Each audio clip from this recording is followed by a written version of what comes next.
E a primeira turma do Supremo Tribunal Federal decidiu por unanimidade condenar mais 9 réus por envolvimento na suposta trama golpista. O chamado Núcleo 3 é formado por 10 réus, sendo 9 militares e um agente da Polícia Federal. A Procuradoria-Geral da República apontou que esse núcleo planejou ações consideradas mais graves, como plano para atentar contra autoridades e tentar pressionar o comando do Exército a aderir ao alegado golpe de Estado.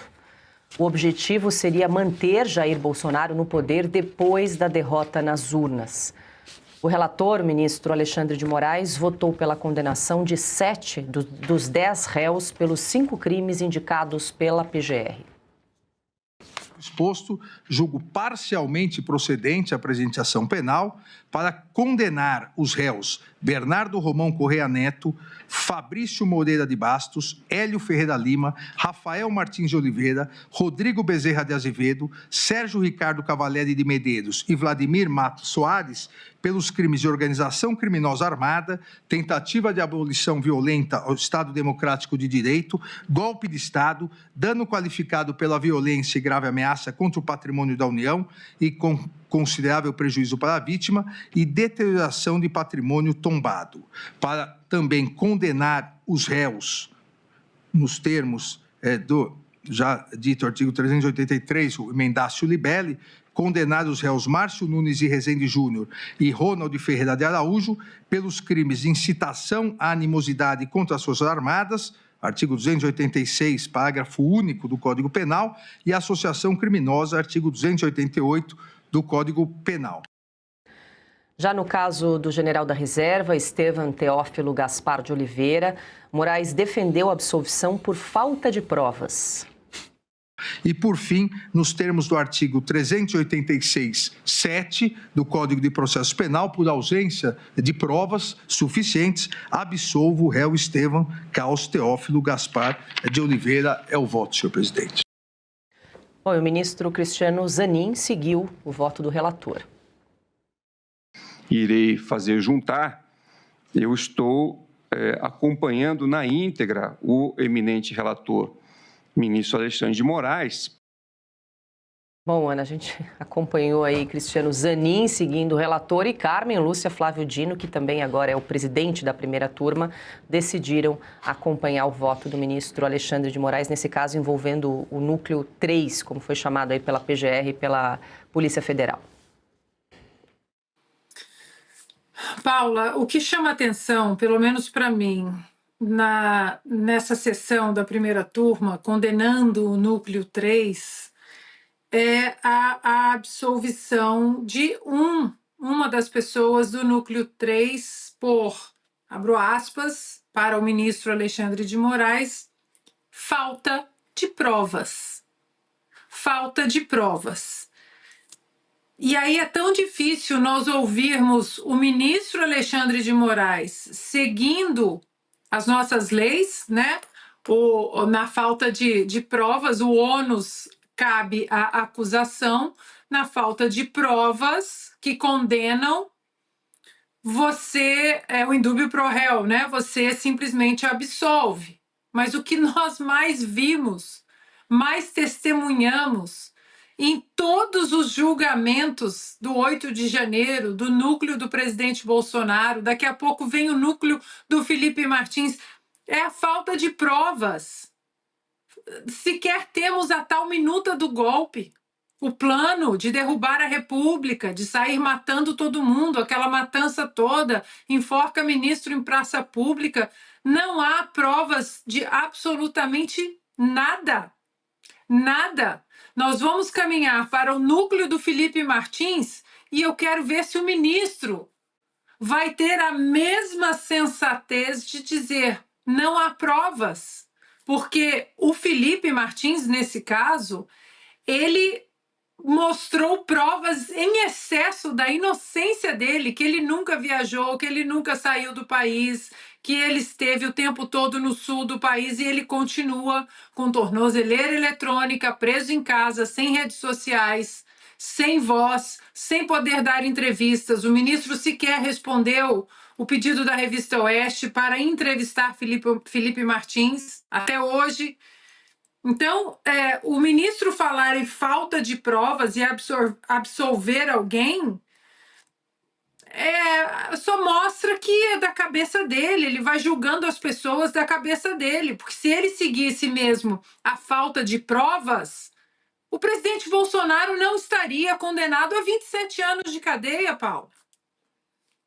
Marcília, eu vou aproveitar que você estava aqui zapeando na sua rede social. Você fez um comentário justamente sobre esse julgamento de hoje. Toca no ponto que a Ana trouxe também sobre essa absolvição do ministro Alexandre de Moraes. Aí você joga aqui uma pergunta, vou aproveitar que você está presencialmente aqui para compartilhar com a nossa audiência.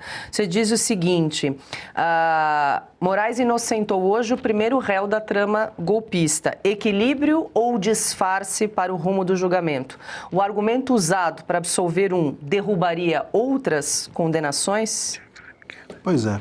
Aliás, falta de provas, a Ana estava falando em falta de provas, Paulo. Eu acho que é a primeira vez que eu escuto o Moraes falar essa frase, falta de provas. É até algo que a gente pode guardar para a posteridade, porque não vai ser sempre, acho que talvez tenha sido a única vez. Mas respondendo à tua questão, não é, Paula, um recuo do ministro Moraes e não é algo que, enfim, ele fez porque bateu o santo da justiça ali na sua toga. Na verdade, me parece, até porque, enfim, sabe qual é o argumento que ele usou? Primeiro que ele condenou 9 dos 10 militares ali que estavam envolvidos. Foi a primeira vez, de fato, que ele inocentou, absolveu alguém no processo da trama golpista, mas o Estevam Teófilo é um dos 10, ele condenou 9 e inocentou 1. Quer dizer, não me parece, óbvio, um recuo. Mas o argumento dele, para além da questão da falta de provas, foi que a única razão, a única imputação feita ao Estevam Teófilo vinha do Mauro Cid. Quer dizer, a delação foi a única razão para condená-lo. Ora, mas se esse é um argumento para entender que faltam provas, então ele precisa inocentar todo mundo.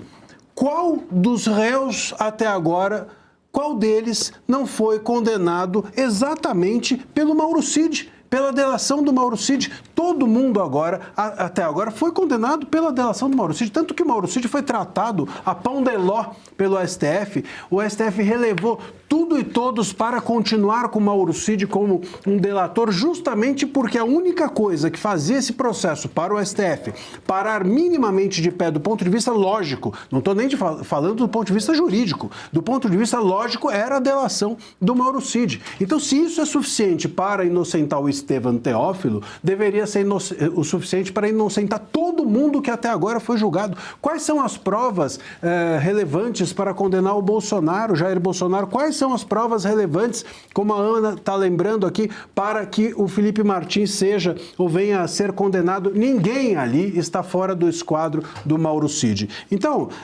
me parece muito mais um gesto, um aceno para a torcida, vamos dizer assim, uma espécie de biscoito a ser dado ao respeitável público, do que realmente um recuo. Creio que o ministro Moraes, inocentando alguém que não seja do entorno ou do núcleo duro bolsonarista, porque esse ele quer extirpar de fato do tabuleiro político, mas alguém mais afastado desse núcleo duro, inocentar alguém ou absolver alguém, é um gesto para que as pessoas pensem que se trata de um juiz. Paula, posso roubar rapidamente Ana. o professor que menciona a delação do Mauro Cid? Foram 9 delações, professor. Como fica essa coisa da delação do Mauro Cid? Eles pegam trechos de cada delação e montam uma só? É isso? Porque foram 9 delações.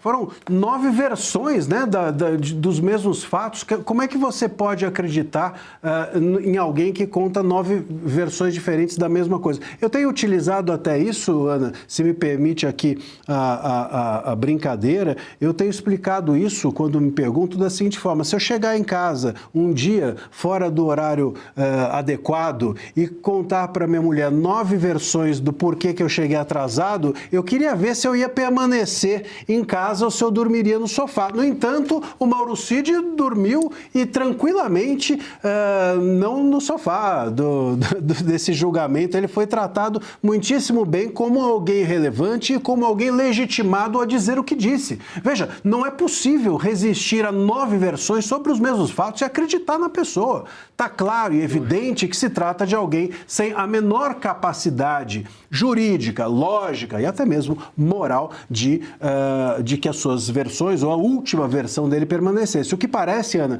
é que iam remendando. Quando o Mauro Cid dizia uma coisa e não cabia, ele dizia outra e o remendo não cabia e dizia outra e o remendo não cabia, assim foi sendo feito.